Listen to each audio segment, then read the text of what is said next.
If you're in college, you're probably not going to like this one.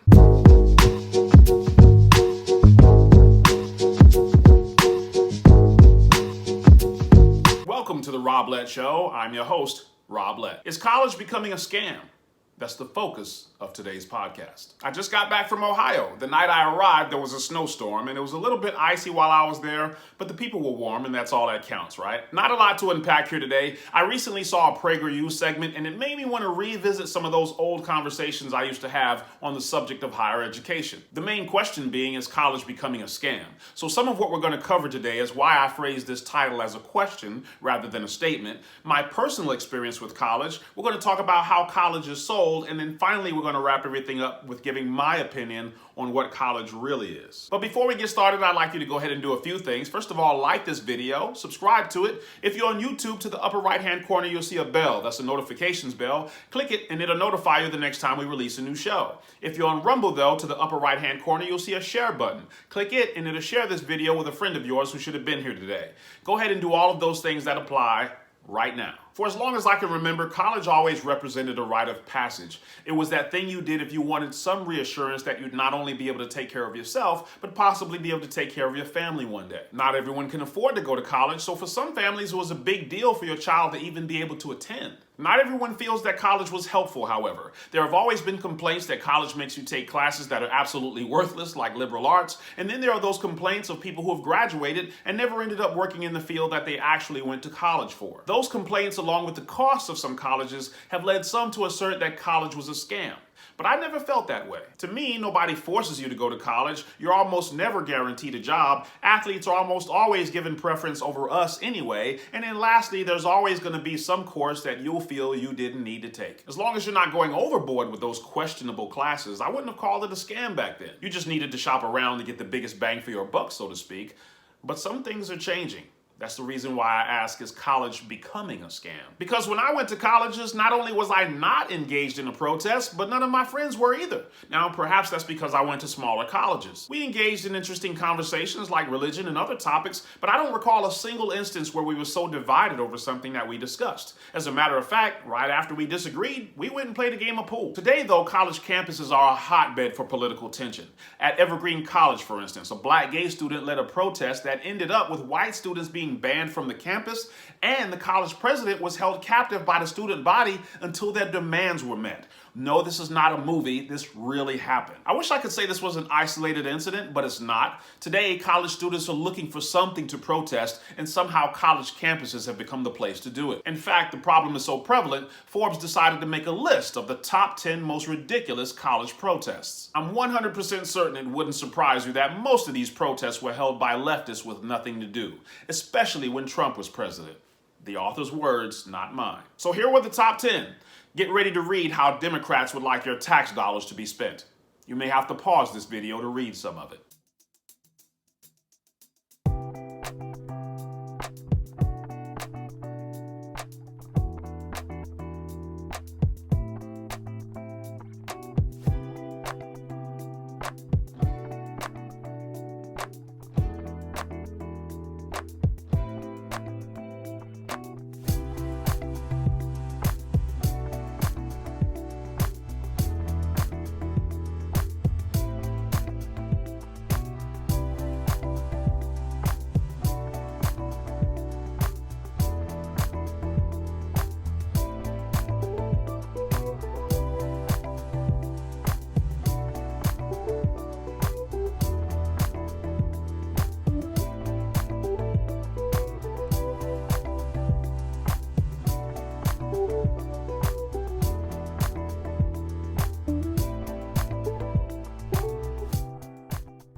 It's practically the norm at universities all across the country now. People not only being disagreeable, but violently disagreeable. But you say, Rob, those protests were incited by the speakers who were invited to speak at the college campus, right? Not really. Those speakers who were invited to speak on the college campus were invited by students because the students themselves noticed a leftist trend that was started many times by the university's own faculty. Nowadays, the professors are engaged so much in teaching their own personal belief, it's starting to overshadow the discipline you actually went to college for. How easy is it for you to focus on your studies when your own professor is teaching that you are privileged and you are the cause of all oppression in the United States? That's what parents all across the country are protesting now as CRT is being taught in schools. You might say, now, Rob, you just said some courses aren't directly related to your curriculum and you were fine with that. I said in part, I'm fine with that. It depends on what the course is. Let me give you an example. I used to train real estate investors. One of the segments I taught was on mindset and how to deal with negativity. Now, someone could argue that mindset doesn't directly correlate to you buying houses. However, it indirectly applies because your mindset dictates how successful you will become in a business. Any business. Something like CRT, however, is useless and racist subject matter. People who argue differently forget that CRT's formal name is critical race theory. If you're about to argue theory based on someone's race, that should be a first clue as an educator that perhaps you're going in the wrong direction. But my biggest reason to say college is becoming a scam is the Democrats' push to make college so-called free. There are so many problems with doing this. Let's start with the fact that we currently have a 7.5% inflation rate. Anyone who's ever been to college before knows that the cost of books and tuition are generally out of control. So the Democrats want to take one out-of-control industry, federalize it, and make it skyrocket. You think inflation is high now? Imagine the cost of your groceries when Democrats add the cost of college tuition for millions of Americans that you pay for. This is the reason why I say college is definitely approaching scam status. Because if you went to college before and the college was expensive, if you went to college and you took some classes that weren't directly related to your curriculum, if you graduated and you didn't necessarily get a job in that field, these are all things that you knew were a possibility when you were going in. Now, Democrats are wanting all of us to pay for it, whether we agree to those ridiculous terms or not. Even worse, whether we plan to attend or not. You know college is getting bad when leftist Bill Maher is starting to sound like a conservative. I know free college is a left-wing thing, but is it really liberal for someone who doesn't go to college and makes less money to pay for people who do go and make more? I'm asking. A third of students now spend less than 5 hours a week studying, and when they do, it's for their onerous magnum cum bullshit course load of sports marketing, history through Twitter, advanced racist spotting, intro to microaggressions, and you owe me an apology 101. None of this is really surprising to me, though. Although I have 2 degrees, the only reason I have them is because my parents suggested I go to college so I can have something to fall back on. You know the answer to that. Personally, I didn't see much value in a college degree a long time ago. The reason I didn't see much value in it is because I started to notice that jobs were going to retrain you whether you had a degree or not. In other words, the business world is a world that is based on results. You're either giving them the results they want or you're not. I remember my mom was trying to encourage me to go back for my master's, and I told her I had zero interest in that. Why would I? I was noticing back then that you could take a certification that lasted a few weeks and then the company would pay you a pay raise based on that new skill sets. Who in their right mind would go back to college for several years when you could get a pay raise immediately in the next few weeks? In my view back then, though, the problem really wasn't with colleges. The problem was with employers, because the only reason students were attending college in the first place is because employers were requiring it in order to pay you a decent salary. I noticed, though, that employers have figured this out, so even this is starting to change. Well, oftentimes business education today, and I see it all the time, kids come out of college, the best colleges, Wharton and Harvard and Stanford and some of the great business schools, and they'll come out and they won't have practical experience. There's too many case studies that aren't practical. There's no need even to have a college degree at all, or even high school. I mean, if somebody graduated from a great university, that may be an indication that they will be capable of great things, but it's not necessarily the case. If you look at, say, people like Bill Gates or Larry Ellison, Steve Jobs, these guys didn't graduate from college. But if you had a chance to hire them, of course, that would be a good idea. And so when you walk into a boardroom with a bunch of guys in suits who all went to college, you're fine. Yeah, I mean, because they read a bunch of words. I've lived a bunch of life. Well, that's true. Their law degree doesn't intimidate you. In other words. It kind of evens us out, whether they know it or not. Employers like Amazon are no longer requiring college degrees. As a matter of fact, a lot of companies are starting to realize your college degree doesn't really mean that much to them. It's all about your work ethic, skills, and most importantly, the results, which is what I've been saying all along. So if it's expensive to attend and you'll probably take classes you don't need and it takes a long time to graduate and you probably won't get a job when you do, why do people even attend college? There are a couple ways to answer this. The first one is tradition.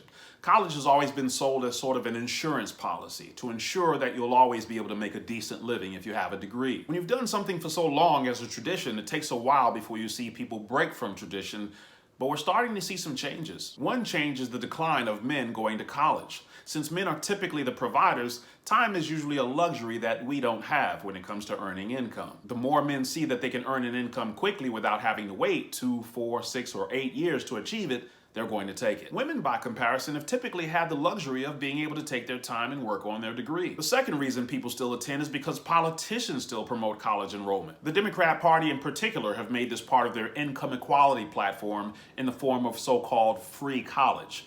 Hillary Clinton went on record to say this: Graduates from four-year colleges earn nearly twice as much as high school graduates, an estimated $1 million more. Not everyone agrees with that statement. The Mises Institute, for instance, says yes, college graduates earn more, but that stat is misleading because it doesn't explain why. The Mises Institute argues the type of individual that goes to college are usually the type of individuals who are goal-oriented and disciplined in the first place. So to argue that goal-oriented and disciplined people earn more than people who are not really isn't even newsworthy. They earn that money because of who they are, not because of college. This explains people like Bill Gates, or Steve Jobs, or Mark Zuckerberg, who are billionaires, but they're billionaires because of who they are. College had absolutely nothing to do with it. So why do Democrats push college so hard to the point that they think it should be free, to the point that they think we should all fund it?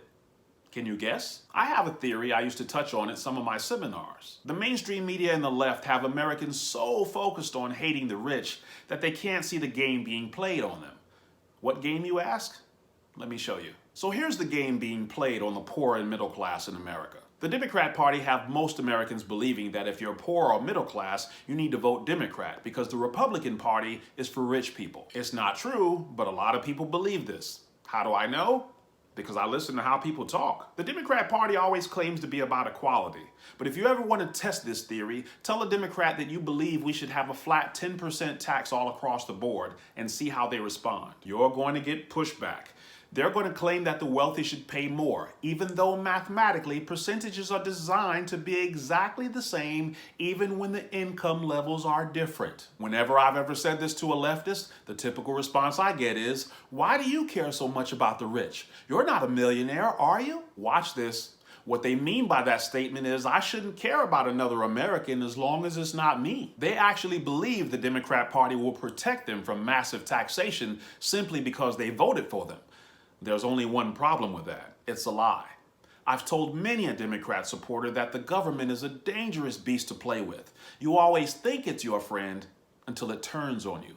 Nobody believed me until the Biden administration released a proposal to monitor any bank account that had at least $600 in it. Suddenly, all of those "why are you worried about it" people got really quiet. Suddenly, they were worried about it when they realized I was right. Democrats are not stopping at the taxation of millionaires like they keep telling you. Biden tipped his hand to let you know conservatives were right all along. The Democrats' plan have always been to tax everybody. Quit buying this rich versus poor stuff. They tell you that stuff because they know you'll believe them and therefore you'll go vote for them. Meanwhile, behind the scenes, you just voted for your own tax increase, thinking you just stuck it to the rich. And with midterms not too far away and Biden's poll numbers tanking, the Biden administration mysteriously backed off of this conversation about taxing the middle class and the poor. The Biden administration on Tuesday backed down on a controversial proposal to direct the IRS to collect additional data on every bank account that sees more than $600 in annual transactions after widespread criticism from Republican lawmakers and banking industry representatives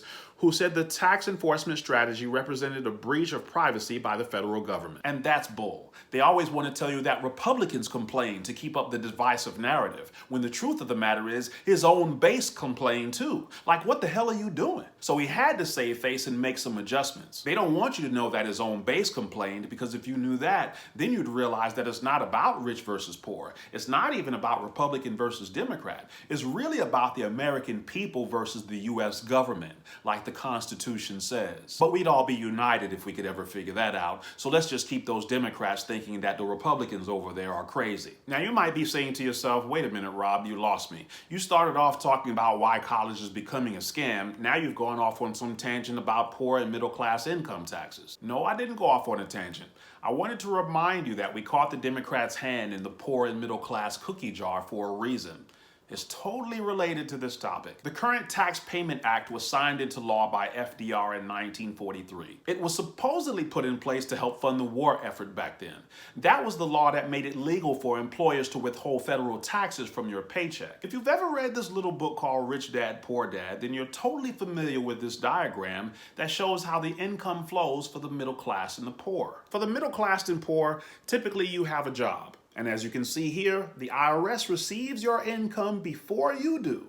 Then you pay expenses like your cell phone, food, and your electric bill. And if you have any loans, these are liabilities you pay, like your car payment or your mortgage. Notice in this example, the government gets paid first. But most high-income earners and the wealthy typically have a company of some sort. Income flows to your company, then you pay your same cell phone, food, and electric. If you have loans, you pay your same car and mortgage. But in this example, you pay taxes from whatever is left over, so the IRS is paid last. So all I'm trying to get you to see is, if you look at how the income flows for the middle class and poor and compare it to the wealthy, then you can see through all this political BS and understand perfectly why the Democrat Party despises the wealthy. They despise the wealthy because they haven't figured out a way to get in wealthy people's pocket first. The government always comes last with the rich. So if you're middle class and poor, as you can see, the Democrat Party doesn't love you. They just pretend to love you, because the current Tax Payment Act of 1943 says, as long as you have a job, the government's going to get their money before you get yours. And that, my friend, is the real reason Democrats are so interested in you going to college for so-called free. Not because they care about this income equality garbage, but because the more you go through the college funnel, the more you become a higher paid employee. And the more you become a higher paid employee, the more government gets your money before you do, and they can tax you at higher rates. If you were an entrepreneur getting your money first, well, they'd hate you too. That's why Democrats have this love-hate relationship with rich Democrats. They love Zuckerberg because he censors conservatives on Facebook, but they hate him at the same time because he gets his billions before government does.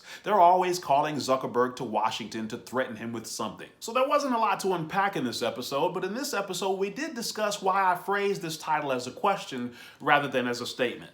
Now, if you want to make the argument that college has always been a scam for a long time, I'm not going to argue too strongly against that one. I totally understand. But all I'm trying to say is the move to make college paid for by all Americans represents a new level of force on top of all the stuff we already disliked about college. We talked about my personal experience with college. I always thought it was a mistake for employers to even require a degree in the first place. You're going to retrain your employees anyway.